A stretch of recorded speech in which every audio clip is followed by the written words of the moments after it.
தற்போது கிடைத்திருக்கக்கூடிய செய்தி, கன்வார் யாத்திரையில் கடைகளில் உரிமையாளர் பெயரை வைக்க வேண்டும் என்ற உத்தரவுக்கு தடையானது விதிக்கப்பட்டிருக்கிறது. இது தொடர்பான முழு விவரங்களை தர இணைகிறார் எமது செய்தியாளர் மதியழகன். அவரிடம் பேசலாம். வணக்கம் மதியழகன், இந்த உத்தரவு தொடர்பான முழு விவரம்.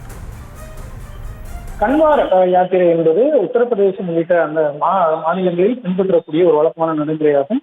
அதாவது அந்த சிவன் அந்த படைப்பதற்காக ஹரித்வாரில் இருந்து அந்த புனித நீரை எடுத்துக்கொண்டு ஊர்வலமாக சென்று பின்னர் உத்தரப்பிரதேசத்தில் இருக்கக்கூடிய சிவன் கோயில்களில் வைத்து வழிபடுவது வழக்கம். குறிப்பாக ஹரித்வார், தௌமுக் உள்ளிட்ட பகுதிகள், கங்கோத்ரி உள்ளிட்ட பகுதிகளில் இருந்து அந்த நீரை எடுத்துக்கொண்டு ஊர்வலமாக சென்று அவர்கள் உத்தரப்பிரதேசத்தில் சிவன் கோயில்களில் வைத்து வழிபடுவார்கள்.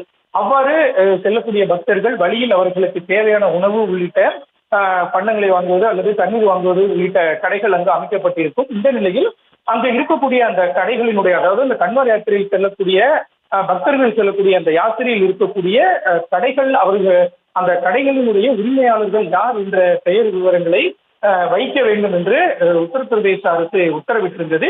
இந்த உத்தரவிற்கு எதிராக உச்சநீதிமன்றத்தில் மனுக்கள் தாக்கல் செய்யப்பட்டிருந்தன. பேராசிரியர் உள்ளிட்டோர் சார்பில் பல்வேறு மனுக்கள் உச்சநீதிமன்றத்தில் தாக்கல் செய்திருந்தனர். இந்த மனு இன்று தினம் நீதிபதிகள் ரிஷிகேஷ் ராய், எஸ்பிஎல் பட்டி அமர்வில் விசாரணை கொண்ட பொழுது மனுதாரர்கள் தரப்பில் மூத்த வழக்கறிஞர் அபிஷேக் மனு சிங்கி ஆஜராகி வாதிட்டார். இதனை அடுத்து இந்த மனுக்கள் குறித்து உத்தரப்பிரதேசம் மற்றும் உத்தரகாண்ட் மாநில அரசுகள் பதிலளிக்க உத்தரவிட்ட நீதிபதிகள் வழக்கினுடைய விசாரணையை ஒத்திவைத்திருக்கிறார்கள்.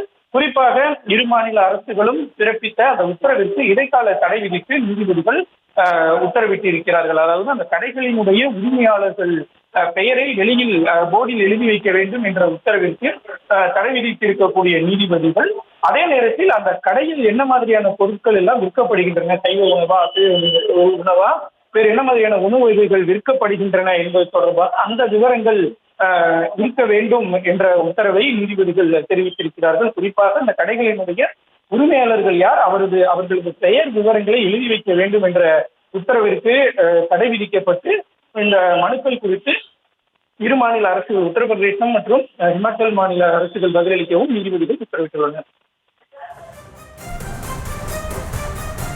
விவரங்களுக்கு நன்றி மதியழகன். செய்திகளை உடனுக்குடனும் துல்லியமாகவும் தெரிந்து கொள்ள சப்ஸ்கிரைப் பண்ணுங்க.